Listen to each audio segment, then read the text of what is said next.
الشيخ القاضي محمد مسلم والشيخ مفتي عبد المبين والشيخ عثمان، ويقول شيخنا وشيخ جميع المشايخ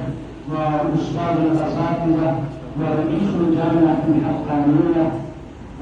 شيخنا الحافظ محمد انوار الحق حفظه الله لمن قاتلهم، يكون قد درست لجميع الطلوع رسالة عامة وخاصة